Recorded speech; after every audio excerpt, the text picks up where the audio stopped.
In a world where I thought love was a language I'd never speak, his words, "Would you consider going out with me?" struck a chord I never knew I had. I stared blankly at Jude, stunned by his bold invitation. Me, the office recluse, being asked out by one of our most personable clients? It seemed unfathomable. "I know this seems out of the blue," he continued with a warm smile, "but I've wanted to get to know you better for a while now. You intrigue me." I felt my cheeks flush as I scrambled for words. My instinct was to politely decline and retreat to my safe solitary office, but something in his gentle eyes chipped away at my guarded facade. I'd love to," I managed, the words escaping before I could overanalyze their implication. His face lit up with pleasant surprise. "Yeah, great. Are you free Friday night?" I nodded, suddenly feeling shy as scattered memories of high school dances and my college roommates' many suitors flashed through my mind. My scant romantic history felt woefully inadequate preparation for an evening alone with Jude. As we exchanged numbers, planning the location and time, apprehension and excitement dueled within me. I had always admired Jude from afar, drawn to his affable confidence and easy charm. But I never imagined his interest would extend to someone like me, the office introvert who preferred headphones and spreadsheets to happy hours with colleagues. That Friday evening, I agonized over my outfit, changing 3 times before settling on a simple black dress and heels. I barely recognized my reflection, a far cry from the jeans and blouses I lived in at the office. As the Uber approached the restaurant, my nerves kicked into overdrive. "You can do this," I told myself. "Just make conversation." I was greeted by the scent of grilled meat and raucous laughter as I walked through the doors. The buzz of a Friday night crowd set my anxiety on edge. But then I spotted Jude waving at a small table nestled in a quiet corner. His smile eased my tension. "You look beautiful," he said, pulling out my chair. I lowered myself down, smoothing my dress self-consciously. "This place is really nice. Do you come here a lot?" I asked. As we fell into casual banter about local restaurants, my nervousness gradually gave way. Jude's presence was disarming, engaged but relaxed, funny but thoughtful. Our conversation drifted seamlessly from work to hobbies to childhood memories over steak frites and wine. I barely touched my food, too caught up in his entertaining stories to think about eating. Jude jumped from topic to topic with enthusiastic ease, while I mainly listened, interjecting occasional questions or reactions. Despite my tendency to avoid eye contact, I found myself stealing glances at his bright amber eyes as he spoke. After the plates were cleared, Jude glanced at his watch. "I didn't mean to keep you so late. I know it's a work night." "Oh, that's okay," I said quickly. In truth, I had barely noticed the passing hours in his company.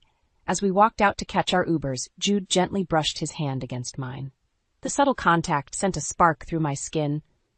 "I had a wonderful time, Alara," he said softly. "Would you want to go out again next weekend?" I nodded, suddenly unable to find my voice. As my Uber pulled up, Jude leaned in, planting a delicate kiss on my cheek. "Good night," he whispered before turning to leave. I watched him disappear into the night, my fingers touching the spot his lips had grazed. The chord he struck within me now hummed with new life. I knew in that electric moment that my world would never be the solitary place it once was. Our bliss lasted only a few short years before life threw its first major obstacle at us. Barely 2 years into our marriage, Jude's promising startup collapsed almost overnight, the victim of embezzlement by a duplicitous business partner. I still remember Jude's ashen face when he told me the news over the phone. "It's all gone, Alara. Everything." His voice cracked as he explained how his conniving co-founder had drained their accounts before disappearing without a trace. My heart ached for my kind-hearted husband, knowing how much blood and sweat he had poured into his company. I rushed to meet him, enveloping his slumped frame in my arms. "I'm so sorry, Jude," I whispered, holding him tightly. "We'll get through this. I promise." In the months that followed, we slowly adjusted to our new financial reality. The lease on our trendy apartment was not renewed. Designer brands and upscale restaurants were replaced with thrift stores and home cooking. Jude fell into a period of despair, struggling to pull himself out of bed most mornings, much less send out job applications. Eventually, our dwindling savings forced my hand. One late night, Jude came home to find me sitting solemnly at our kitchen table. "We can't avoid it anymore. One of us needs a steady job with benefits, I said gently. Jude stared at the floor silently before sinking into the chair across from me. I know, he finally replied, his voice laced with shame. I'm trying, Alara. These past few months have been difficult. I reached for his hand reassuringly. Let me job hunt for a while. My background may make it easier for me to find something quickly. Though it wounded his pride, Jude eventually conceded. Within a few weeks, I leveraged my financial analysis skills into a mid-level position at a thriving corporation. Meanwhile, Jude half-heartedly submitted applications, his enthusiasm still dampened. Upon receiving my first paycheck, I surprised Jude with dinner at our favorite upscale restaurant, but instead of delighting him, the extravagant evening seemed to underscore his feelings of failure. We can't afford this, Alara, he said sullenly, eyeing the polished surroundings. Not on an administrative assistant's salary. Stung by his thoughtless words, I bit my tongue to restrain a retort. Later, I tried gently broaching his comment, but Jude refused to discuss it further. As I drifted to sleep that night, an uneasy feeling stirred within me. The dynamics of our relationship were shifting, but to what end I did not yet know. Over the next year, Jude cycled through short-lived contract jobs while my career advanced rapidly. Each of my promotions and pay raises seemed to drive the wedge between us in deeper. Pleasant dinners would suddenly flip into moody silences if I mentioned work. Offhand comments about my lucky break stung. But Jude's biggest blow came on the heels of my latest achievement, a senior manager role that nearly doubled my prior income. I arrived home thrilled to share the good news, only to find Jude pacing angrily. I can't keep doing this, he erupted before I could even speak. Watching you succeed so effortlessly while I flounder. Why did I bother with college when you make twice my income without even trying? I stood speechless, stricken by his verbal attack. Jude, that's not fair, I finally responded, fighting back tears. My job requires 80-hour weeks and extensive travel. You know I would happily trade places. Oh, please, he scoffed. You love the fancy office and business trips. Don't pretend this hasn't been the best thing that ever happened to your career. As his cruel words echoed through our silent apartment, an image of the gentle man I married flickered in my mind. The man now standing before me, twisted by envy and pride, felt like a stranger. My heart broke, realizing the Jude I loved may be gone forever. The months following Jude's outburst dragged on, our relationship strained by unspoken hurts. My demanding job kept me traveling frequently, leaving little time to mend the widening rift between us. During a rare extended stay home, I was surprised to find a sharply dressed Jude waiting with 2 glasses of wine when I returned one evening. Congratulations are in order, he declared, handing me a glass. I started a new position today, at Richardson Financial. I stared blankly, struggling to process this sudden news after so many months adrift. Jude continued explaining his role as a junior broker at the prestigious firm while I nodded mutely. This is wonderful news, I finally managed. What prompted you to apply there specifically? Jude refilled our glasses, his mood buoyant. I realized I couldn't sulk forever, and I know Richardson was on your dream company's list from business school. I detected an unspoken message in his pointed remark. By choosing a firm I admired, perhaps Jude hoped to prevent any envy on my part. I brushed the implication aside, focusing on my relief at this positive development. Over celebratory pasta, Jude enthusiastically outlined his plans to quickly climb the corporate ladder. I smiled encouragingly, though uncertainty lurked at the back of my mind. Jude's checkered employment history left me skeptical of his staying power in the notoriously cutthroat environment, but I kept silent, not wanting to dampen his fledgling confidence. Well, I'm off to bed, Jude said, kissing my cheek after dinner. 5 a.m. comes early when you actually have somewhere to be. I awoke the next morning to find Jude already gone. A quickly scrawled note on the counter wished me a nice day. As I surveyed the remnants of last night's feast, I felt a palpable emptiness. I longed for the days when lazy Saturday mornings meant lingering in bed together before tackling chores or enjoying leisurely brunch dates.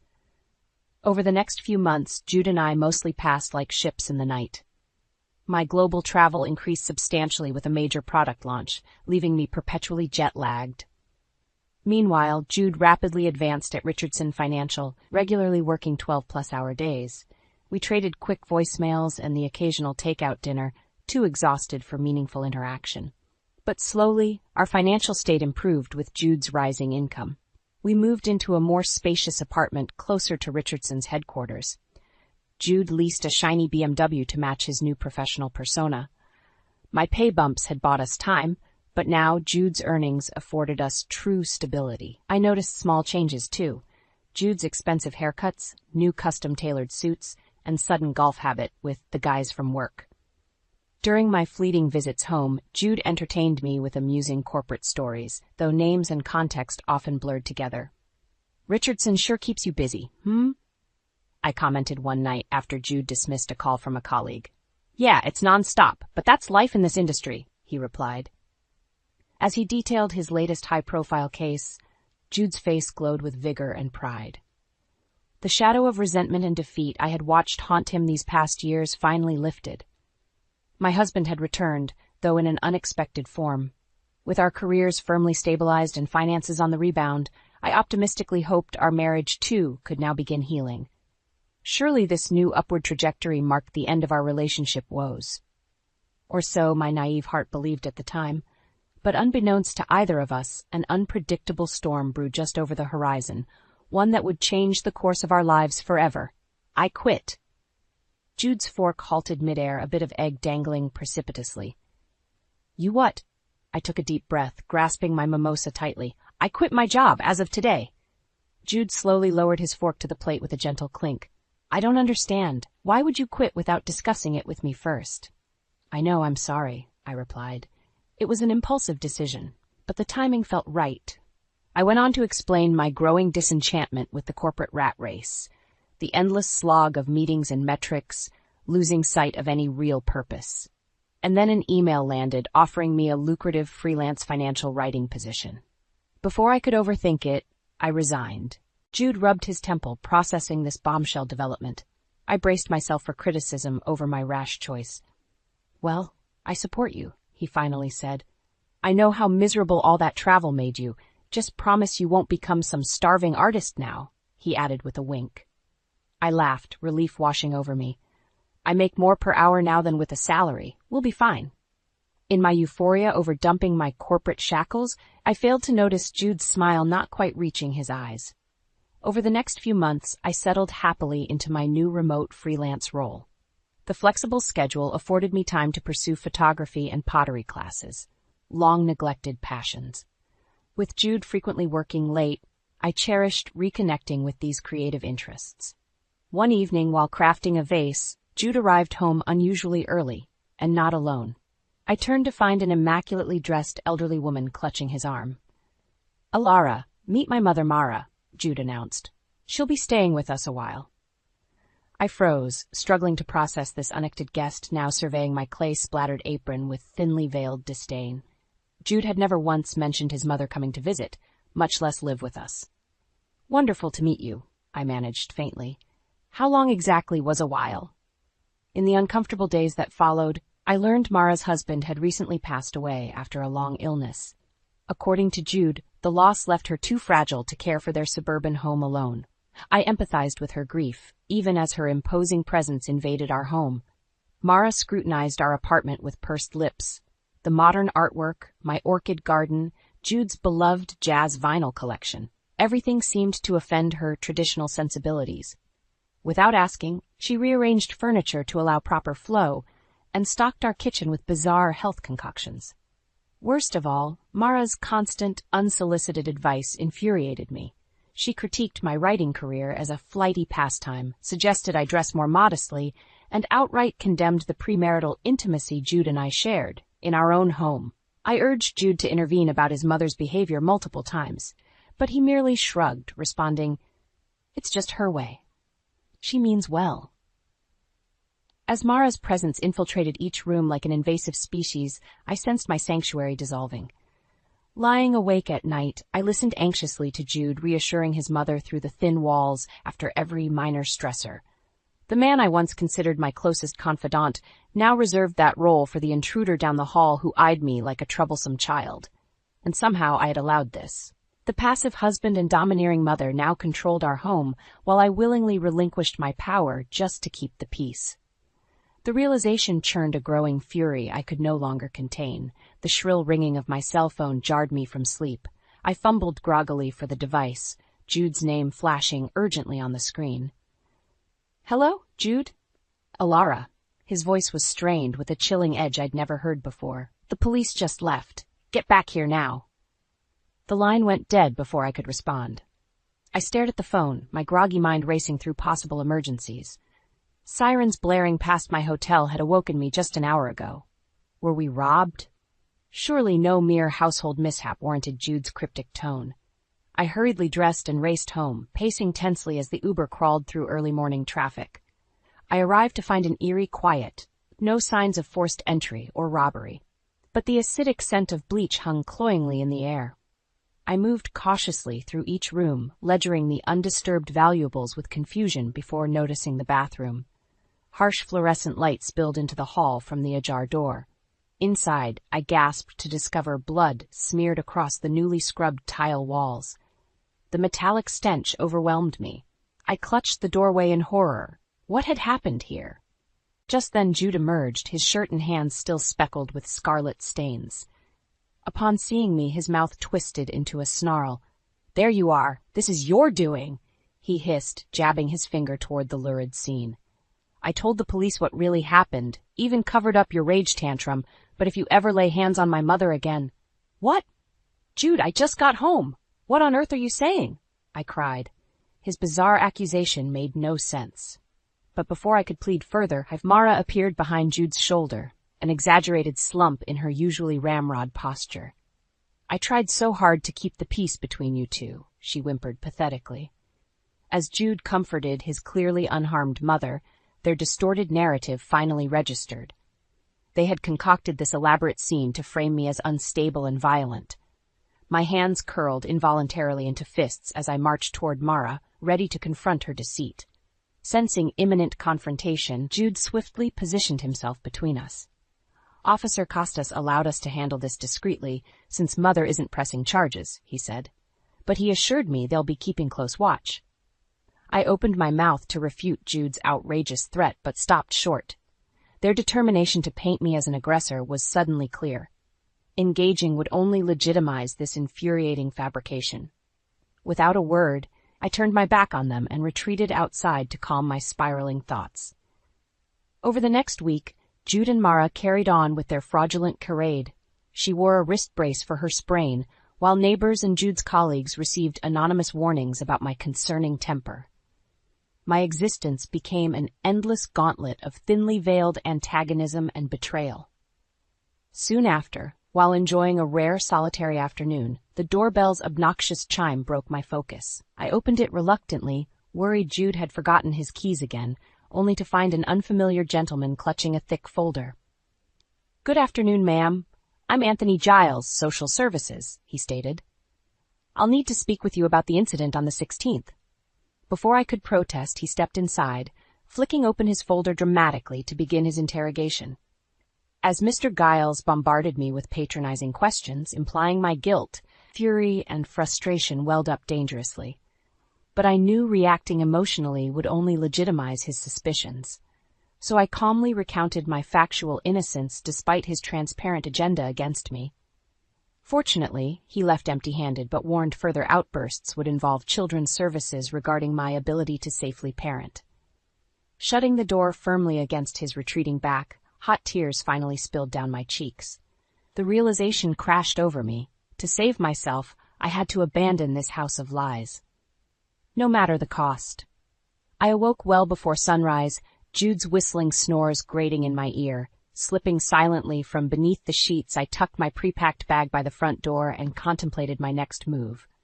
Today was the day. I would finally confront Jude about the cruise brochures and love poems stashed in his gym bag that confirmed my worst fears. For weeks, an unshakable feeling in my gut whispered Jude was having an affair.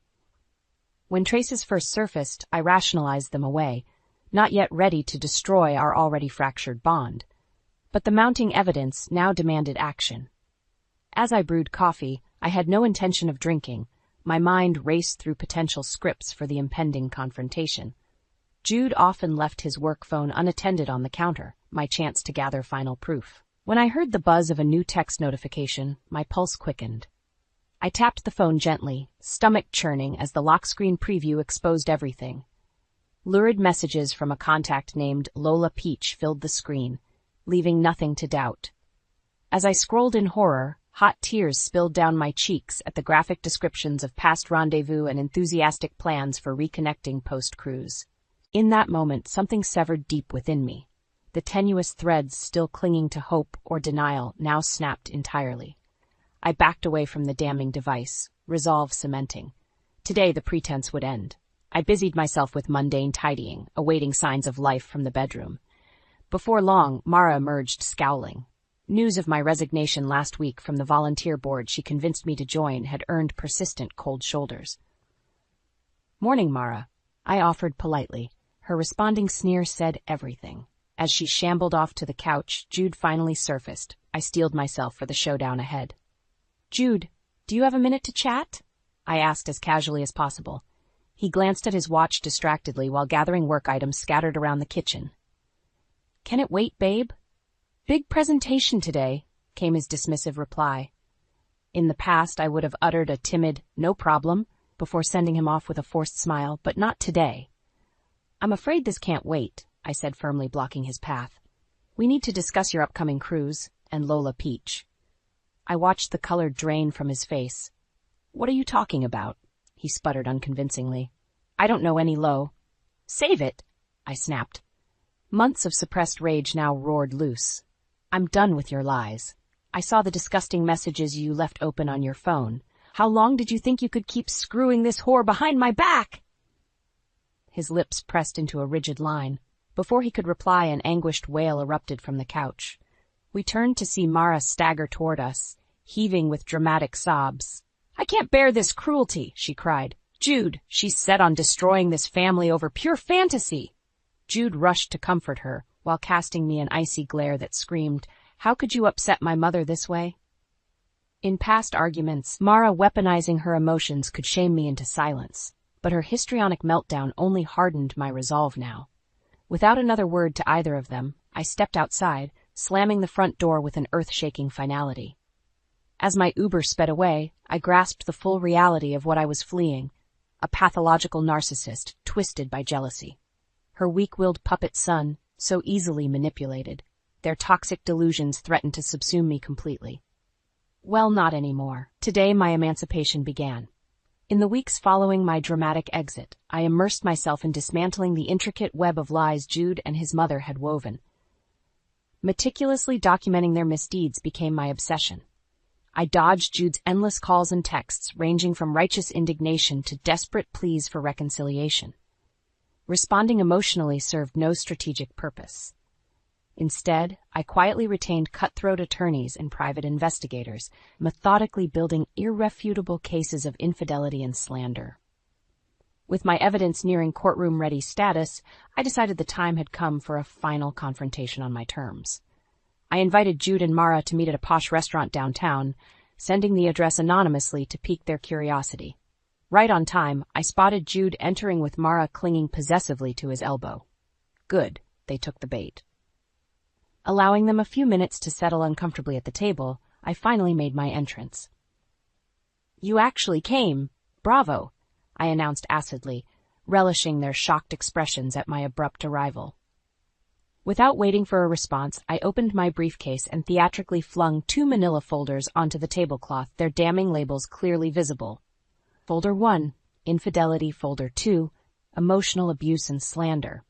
Jude visibly paled while Mara's razor-sharp eyes narrowed. "Whatever nonsense this contains holds no weight," she scoffed. "You always were drama queen." Ignoring Mara's delusional barbs, I focused intently on Jude. The folder contents will speak for themselves, but allow me to summarize. For the next excruciating half hour, I calmly detailed Jude's long-running affair and sexting habits backed by photographic evidence, private investigator reports, and credit card receipts. Mara sputtered baseless denials until Jude finally admitted guilt in a choked whisper. "Well, she drove you to it," Mara shrieked. "A wife should meet her husband's needs to prevent wandering eyes." Slamming my palm violently on the table, I cut her repulsive tirade short. You will not defend his behavior. He is a grown man responsible for his abhorrent choices. Turning my glare back to Jude, I continued, and according to the investigator, Lola Peach is just one of several women you've maintained relations with.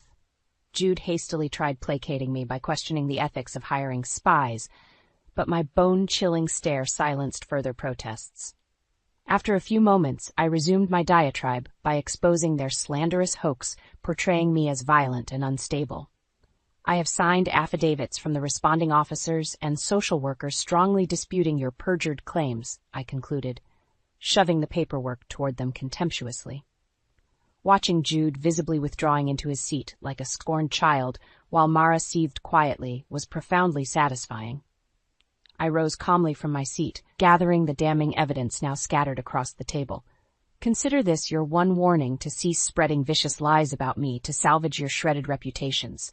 I still have ample ammunition left if necessary for courtroom proceedings. Leaving them speechless amidst the upended wreckage of secrets and lies, I strode briskly towards sweet freedom. The bindings tethering me to their dysfunction now dissolved fully. I was finally free. Watching the moving truck disappear around the corner, I sighed deeply.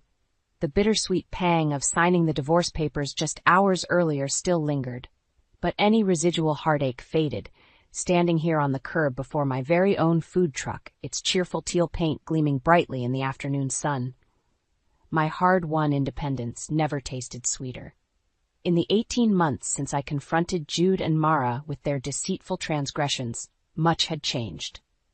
With an excellent attorney's help, I leveraged the extensive documentation of Jude's philandering against any sympathy for Mara's fictitious abuse claims. The judge took a dim view of their elaborate hoax and utter lack of remorse, as he deemed in the divorce proceedings. Stripped of his polished veneer before the court, Jude acquiesced quickly to my terms, eager to avoid further public scrutiny. The settlement awarded me full ownership of our lavish apartment and 75% of all remaining assets. Jude slunk away in disgrace to lick his wounds, Mara in tow. She had attempted clinging to false reconciliation promises, but I wouldn't be moved. In the quiet aftermath, I blossomed in solitude's fertile soil. My writing career flourished now that energy formerly spent tiptoeing around volatility could be channeled into professional and personal growth. I traveled widely, cultivated new friendships, and most importantly, I cooked. Having rediscovered my passion for fusing flavors during darker days, I began hosting pop-up dining experiences from our apartment. My culinary skills, coupled with charming hospitality, quickly attracted a cult following. Soon, devoted patrons clamored for my signature roasted duck confit tacos and cardamom creme brulee well beyond makeshift dinner parties. When the owner of a failing food truck approached proposing partnership, the universe seemed to align perfectly with my entrepreneurial visions. I invested a chunk of savings into revitalizing the charming little hut on wheels into a truly eye-catching mobile kitchen. Bold teal paint and twinkling string lights attracted droves of curious admirers from the outset, but perhaps most satisfying was discovering genuine romance unexpectedly. During my first promotional photo shoot for Alara's, I clicked instantly with the talented photographer Graham over sharing travel tales while scouting locations. Our coffees afterwards kindled into deeper connection. Unlike Jude's love bombing, Graham's affections grew steadily out of genuine compatibility and mutual respect. On our recent trip celebrating the new truck launch, Graham mused the stunning vineyard views looked ideal for a small, intimate vow exchange someday soon. My heart fluttered hearing this wonderful man, with no ulterior motives, speak so earnestly of our future together. Just then, my reminiscing was interrupted by the loud rumble of the first guest's arrival, my dear friend and unofficial catering assistant, Eva. She had proven an invaluable pillar of support when other fair-weather friends scattered after my dizzying descent from corporate executive's wife to scandalous tabloid feature. I embraced her warmly. "Well, no backing out now," I joked. "Did those glowing Instagram stories I sent over pique your interest?" "Are you kidding?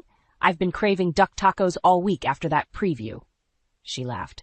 "Now stop keeping me from that sublime food and go wow all these strangers." Grinning broadly, I fired up the grill with infectious enthusiasm. Tonight marked the genesis of my hard-won new existence, one defined not by toxic gazes or dancers hiding in the wings waiting to step on broken dreams. Instead, possibility and autonomy shone brightly, their rays feeding seeds for whatever rich future I chose to cultivate next. One scrumptious taco at a time.